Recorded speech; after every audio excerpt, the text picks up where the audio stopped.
Olá, professor César Ferraz, seu professor de História, com a revisão de História sobre imperialismo e Estados Unidos no século XIX, imperialismo americano.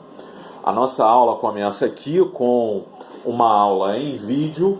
A aula também tem um conteúdo em texto e a nossa aula continua na nossa sala de aula virtual, onde vocês vão poder tirar dúvidas, ampliar o conhecimento de vocês, ok? Vamos começar? Questão número 1.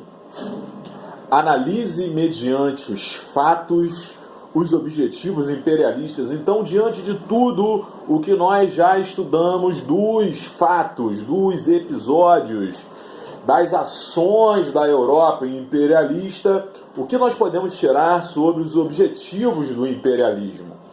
Ter matérias-primas para as indústrias europeias, mão de obra barata, porque os operários na Europa já começavam a ter direitos trabalhistas, mais consumidores, porque o mercado europeu já se encontrava saturado, ou seja, muito consumo, resultaria em baixos preços. Então, as potências europeias precisavam de consumidores em outros locais. E locais novos para investir capital. Também a mesma coisa. Se investissem mais na Europa, o retorno financeiro não seria o mesmo. Eles precisavam de novos locais para investir. Segunda questão. Analise as ações inglesas na China. A China, um grande território, um grande potencial econômico.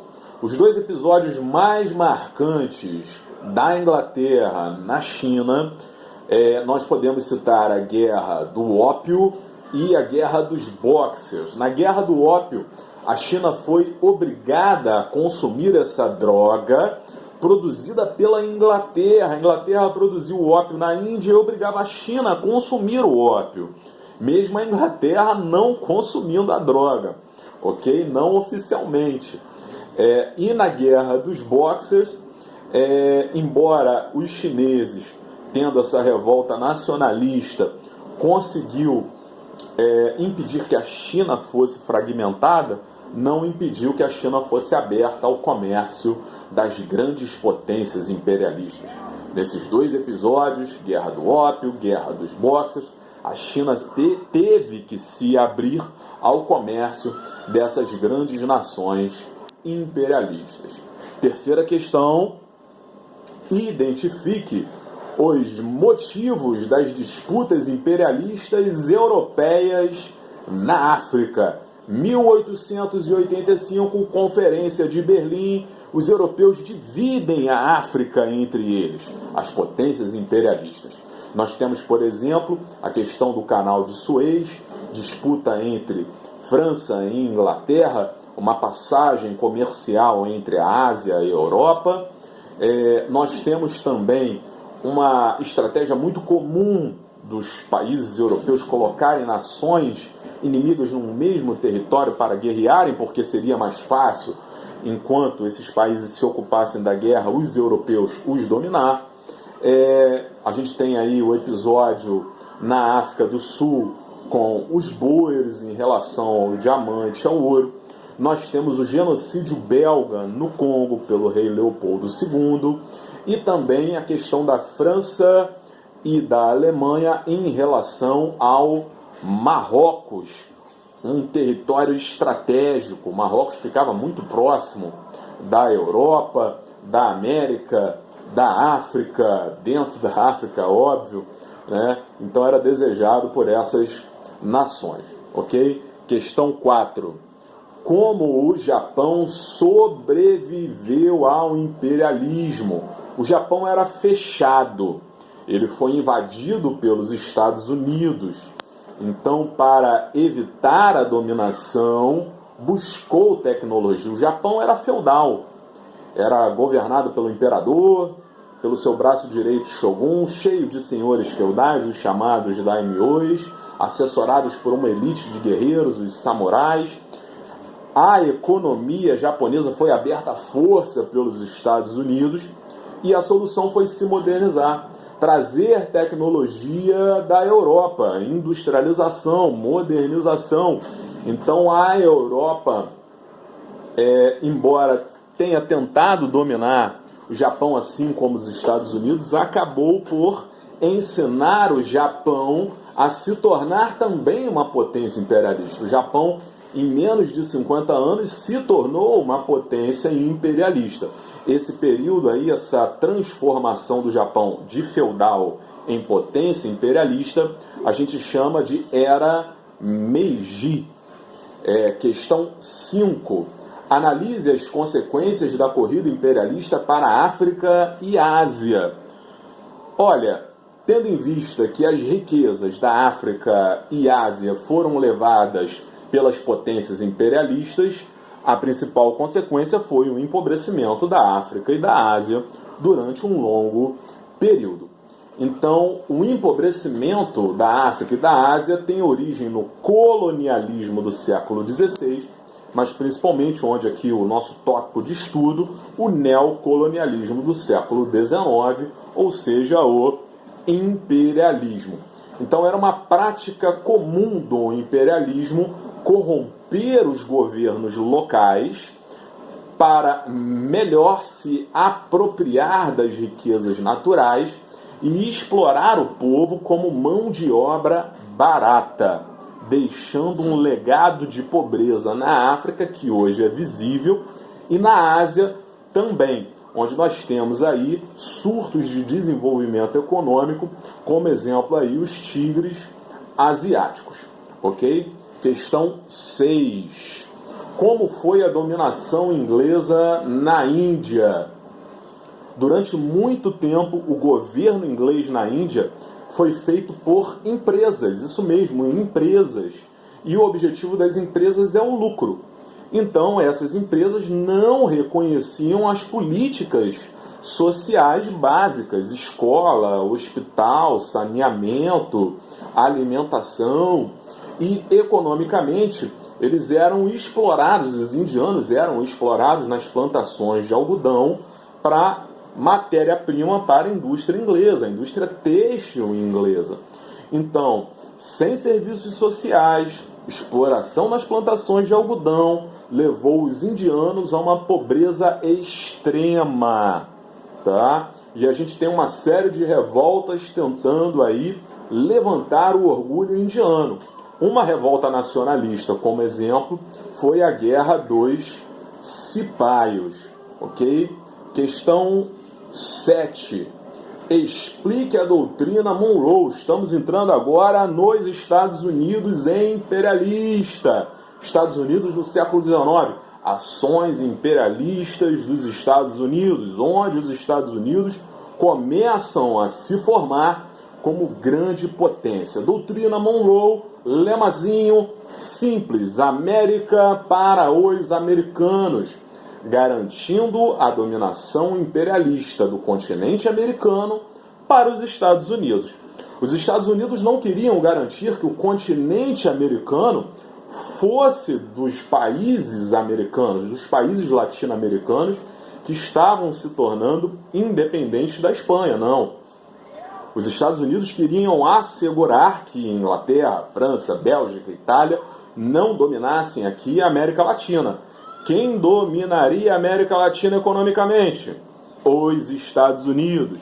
Por isso, lema: América para os americanos. Lema da doutrina Monroe, ok? Agora, ok, nós temos a política da doutrina Monroe, mas como que isso entrava em prática? Segunda questão ali, a questão fala sobre como funcionava a política do Big Stick, né? A política do Big Stick, traduzindo literalmente como grande porrete, era intervenção militar. Os Estados Unidos intervinham militarmente em países que não cooperavam economicamente ou politicamente, mas principalmente economicamente. Caso as empresas americanas não conseguissem lucrar o que queriam, os Estados Unidos entravam militarmente com a sua tropa. Então a política do Big Stick é intervir militarmente em qualquer país para garantir interesses dos Estados Unidos. Política essa criada pelo presidente Roosevelt, ok? Prática essa comum até hoje. Agora, os Estados Unidos têm um embasamento teórico. Por que eles vão intervir militarmente? Tem um pretexto, uma desculpa, uma teoria, mas claro, uma história bonita para que se explique a intervenção militar. E essa aí é a chamada Destino Manifesto. Questão ali 9, qual a ideia do Destino Manifesto? Era um ideário, uma teoria, uma ideologia americana, uma ideologia que a gente pode compreender que funciona até hoje dentro dos Estados Unidos. Então, qual a ideia do Destino Manifesto? Anexar o continente onde os Estados Unidos estavam, ou seja, os Estados Unidos iam se expandir do leste, ou seja, do Oceano Atlântico, ao oeste, o Oceano Pacífico, tornando o país Estados Unidos em continental, ou seja, estrategicamente, militarmente, eles teriam muito mais poder. Agora, qual era o embasamento do Destino Manifesto? Primeiro, missão divina. Os Estados Unidos, como nação protestante, acreditava que levar a religião deles para outros povos fariam com que outros povos fossem melhores, sim. Então, veja bem, não há desculpa melhor do que aquela de fazer um bem em nome de Deus.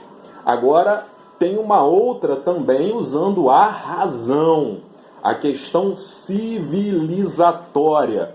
Levar a tecnologia, a técnica, a ciência, o conhecimento que só os americanos tinham para países como os países da América Latina.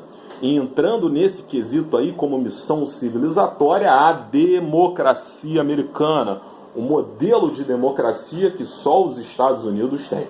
Então, quando um país não coopera com os Estados Unidos, Destino Manifesto, missão civilizatória, levar o estilo de vida americano, a democracia americana, ok? Próxima questão, quais foram as conquistas dos Estados Unidos na guerra contra o México? Essa guerra dos Estados Unidos contra o México foi decisiva para que os Estados Unidos se expandisse para o oeste e conquistasse toda a região do oeste, onde hoje se situa, e tendo ali a saída para o Pacífico, e tendo aí saídas para a região da Ásia.